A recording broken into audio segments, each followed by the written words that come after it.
Hello, my name's Amy. I'm an employment advisor at Solent Mind.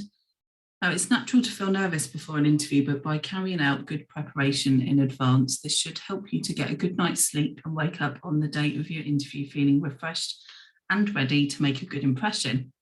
So in this short video, we'll be taking a look at some of the things you could consider to help you to prepare for your interview. So just before we start, please ensure that your computer is set up safely and be aware of any trailing cables so that you don't fall over if you need to get up suddenly, or if you're using headphones, just make sure that you detach yourself before walking away. So the aim of the video is to help you prepare effectively for an interview.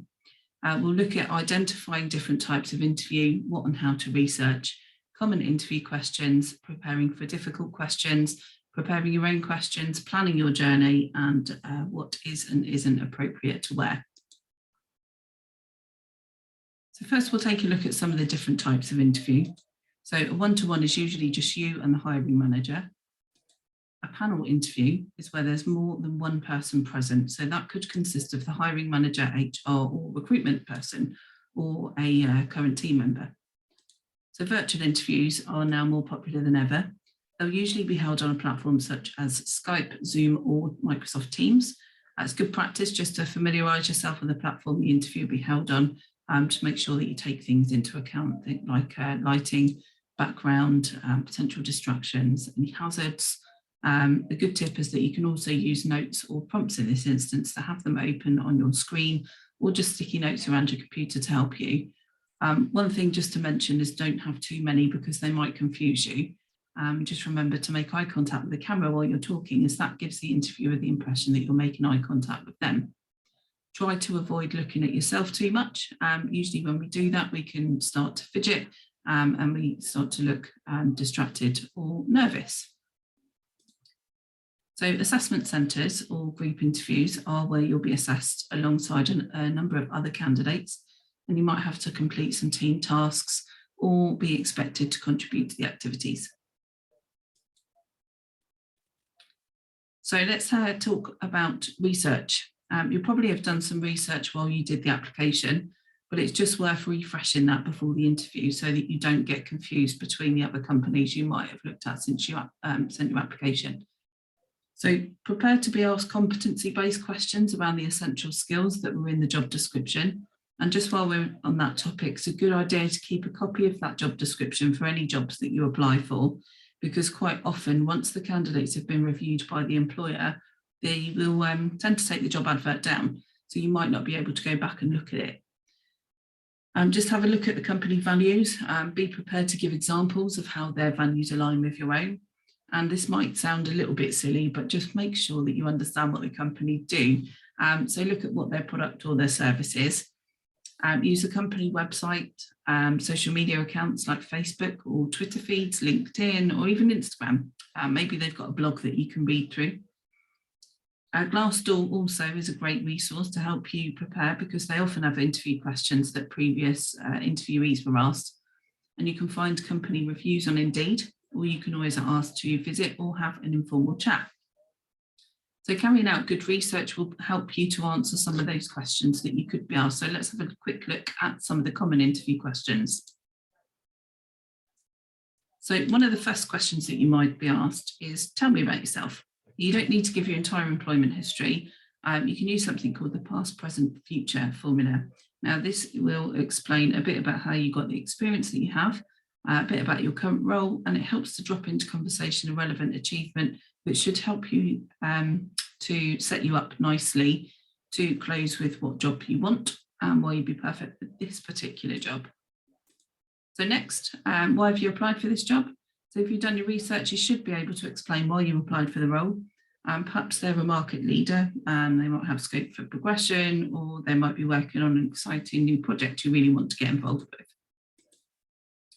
So what motivates you? Now, employers want to determine whether your motivators are a fit for the job's duties and the company culture. So you can find out more about that when you look at the company values, the blogs, social media accounts that we mentioned before. Now, it can be quite a difficult question to answer, so think about previous jobs. Maybe think about what happened during your best day at work. Think about the time when you were most looking forward to going back into work, or when you got home from work absolutely buzzing and feeling enthusiastic and wouldn't stop talking about your day. Think about what it was that made you feel that way. Now, give me an example of when you dealt with a difficult situation. Now, what the employer is trying to do here is trying to understand your approach to dealing with challenges. So think about a situation that had a positive outcome, or if the outcome wasn't positive, include what you learned from the experience and what you do definitely next time. So to answer any question that's based on competencies, use the STAR method. I won't go into detail about this as we've got another video which covers this in a lot more detail you can check out. We'll link it in the description below. So what about difficult questions? So there are a number of questions that are tricky to answer at an interview. Now, one of the most common that people find difficult are why did you leave your last job, particularly if it's for a negative reason. Now, this might be an easy question to answer if you're looking for a new opportunity or if you're chasing a promotion. But what if you're really unhappy in your job because of the environment or it's causing you stress or poor mental health? Or what if you've been out of work for a period of time because of poor mental health and you're returning back into the workplace? So if you really dislike your current job or the environment is toxic and you were very honest, you might want to say, I've worked at this company for 5 years. We recently had a change in management who I don't get on with. I'm constantly being shouted at for no reason and I want to find a new job. Instead of saying that, try saying, I've worked at this company for 5 years. I've learned many valuable skills in my time there, which I'm grateful for, but I feel like I'm ready for more and the opportunities just aren't available. So I'm looking for a new challenge in a positive environment that allows me to grow. And when I saw this job advertised and researched your company, I feel like I can really contribute to the company goals as well as achieving my own. So that's honest, it's simple, and it's effective because it's positive and it sets you up nicely for the rest of your interview. Okay, so let's say you've been out of work for a period of time as you had some mental health difficulties, but now you're at that point where you're ready to return to work and find a job. Then the interviewer asks, so what have you been doing since your last job?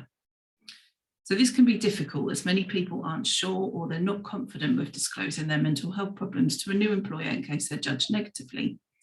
So most people worry that employers might see that as a weakness, or they think you can't handle pressure, or they've got concerned about the amount of time you might take off sick. It's completely natural to worry about all those things. However, you can disclose in a positive way that won't be detrimental to your interview, and it offers the employer some reassurance that you're ready to return to the workplace.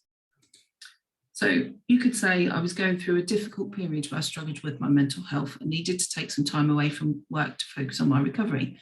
During that time, I attended therapy sessions or counselling, which helped me to learn and practice various coping strategies. I also attended training courses to keep my skills up to date, and I volunteered, which helped me to improve my confidence as well as giving me structure to my days. Now I have the tools to manage my mental health effectively. I'm feeling much more confident. I'm really enthusiastic about returning to work as that will give me a sense of purpose and the chance to build new relationships with people. Now, unfortunately, there is still stigma around mental health, but it's getting better the more people talk about it. So if the company or the interviewer, potential manager decides that they are going to stigmatise you, then I would suggest that you ask yourself, will I be happy in this role? If I have problems and I need some help, will they support me or will I be back to square one? Remember, the interview is not all about the employer making a decision. It's an important opportunity for you to find out if they're the right company for you. Making your self-worth a priority and being open about your mental health can help you decide whether this employer is worth 40 hours of your week. Now, we run a regular peer support group called Let's Talk Employment, and every month we run a session on disclosing your mental health to employers. If this is something you want help with, then feel free to ask your therapist at Talking Change to refer you to the employment team and we'll book your space in the group. Now, some other common questions you might struggle with answering are, what is your greatest weakness? How do you respond to criticism? Why do you want this job? How do you respond to stress and pressure? And what makes you unique? Now, there are loads of resources out there to help you prepare answers for these types of questions, and they can throw you off if you're not expecting them. But if you prepare your responses in advance, you'll handle these well and you won't lose confidence during the rest of your interview. Now, usually at the end of your interview, the interviewer will ask if you have any questions for them. It's always a good idea to take the opportunity to ask questions. Whilst you won't necessarily be scored on the question that you ask, this is your chance to find out more about the company, and it shows that you're genuinely interested in the job. Now, remember, as I mentioned in the previous slide, an interview is a two-way process. It's important for you to find out if they're the right organisation, because it means that you're going to be in a better place mentally. Now, put yourself in the employer's shoes and imagine if you had two possible candidates who scored similarly. So one of those candidates didn't ask any questions, but one of them did.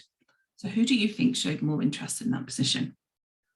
But more importantly than asking a question is asking the right questions. So avoid asking anything that's no value or could show you in a poor light. So we'll go through some examples. So I don't have any questions, which we covered. How many breaks am I allowed? When do I get a pay rise? And what does your company do? So let's have a look at the right questions. What do you like about working here? What training will I get? What does a typical day look like? Are there any opportunities to progress?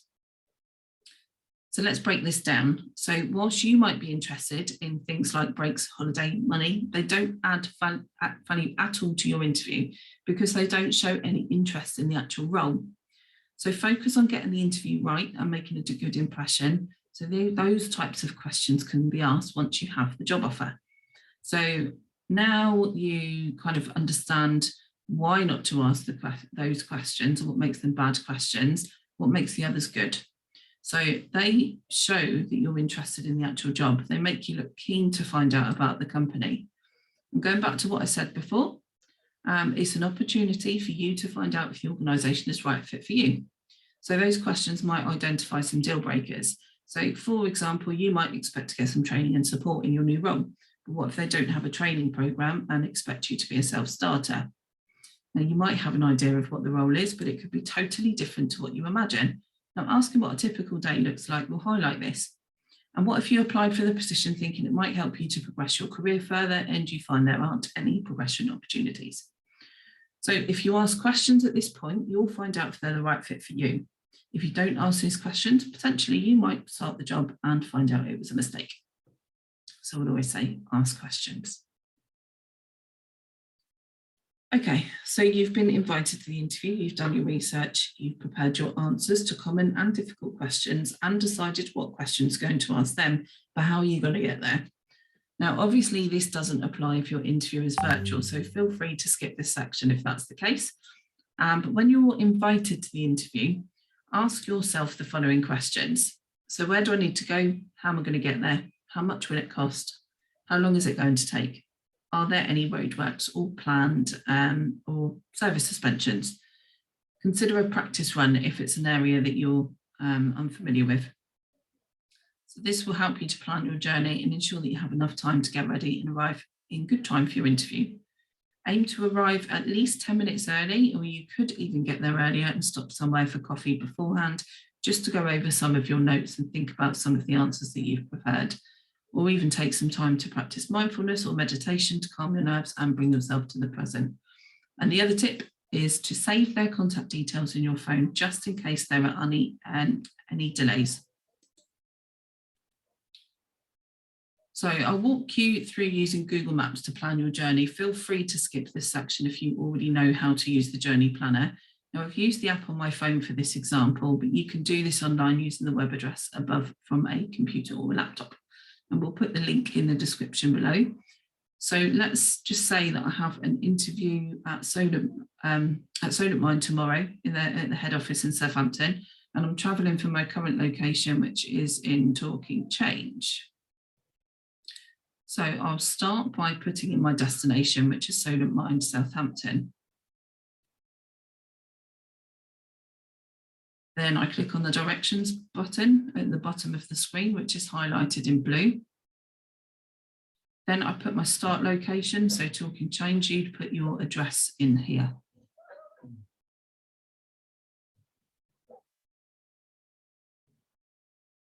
And the next screen that opens gives me different options, so drive, walk, cycle, or public transport, and I'll be using public transport. So I then click on the Depart button, which opens another window, and select Arrive by 12 midday. This then gives me various options. So I'll check through those options and which one will get me there for at least 10 minutes before my interview starts. In this case, it's the third option on the list. So when I open this, it shows me all the information I need to get me to my interview on time, what train I need to catch, the platform it leaves from, where I got off the train, and it also includes any directions where I might need to walk. Now I take note that it's a 19-minute walk. So I could get a taxi from the station, which I'd call ahead and book, or if I decide to walk, I'd check the weather, and if it's raining, I'd take an umbrella and a suitable coat. Alternatively, if it's going to be hot and sunny, I might wear something light that isn't going to make me arrive looking hot and flustered, and I'd make sure that I wore footwear that's suitable to for an interview, but also comfortable to walk in.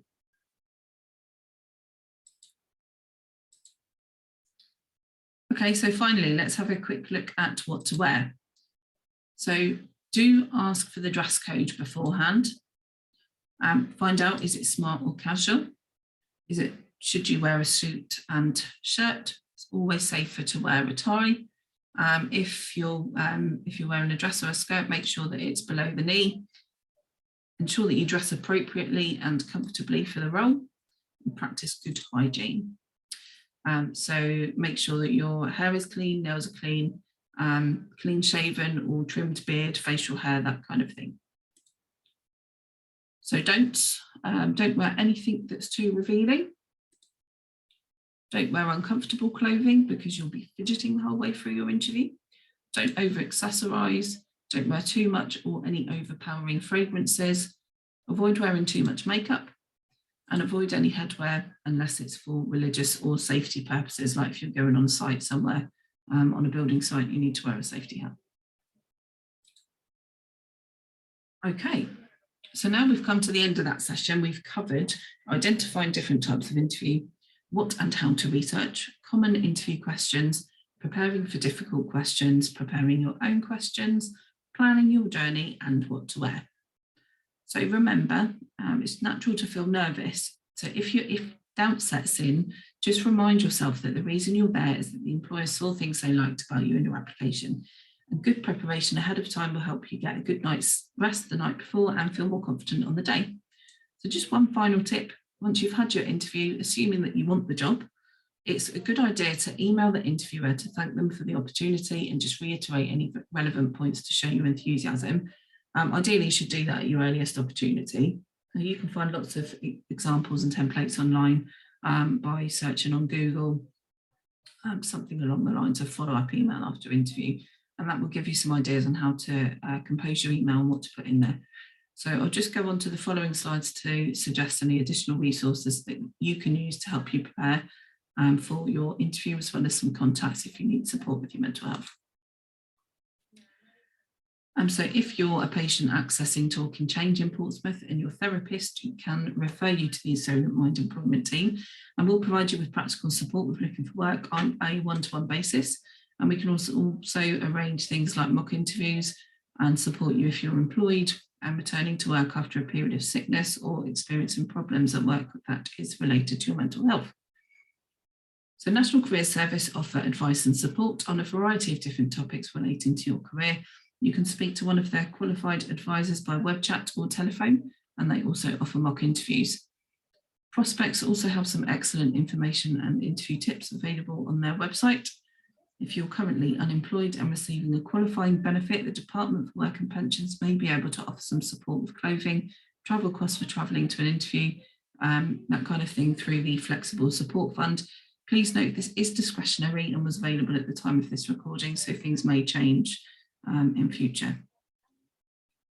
Further information on using the STAR technique can be found on Balance Careers. Otherwise, we have a separate video to explain this, which is linked below. And I've included some links for travel information. Please note that the first bus link is local to Portsmouth. If you have a disability and need to request reasonable adjustments to attend an interview, the link to the Scope website has some information on how you can request this. And you can find all of these links in the description.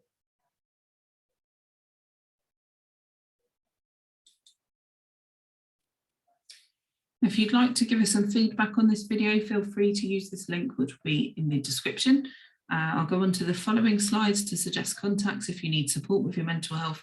So if you don't need these, feel free to end the video here. So we'll just take the opportunity now to say thank you for watching and to wish you the very best of luck at your next interview. Now, if you're in the Portsmouth area and need support right away, here are some helpful contact numbers for you.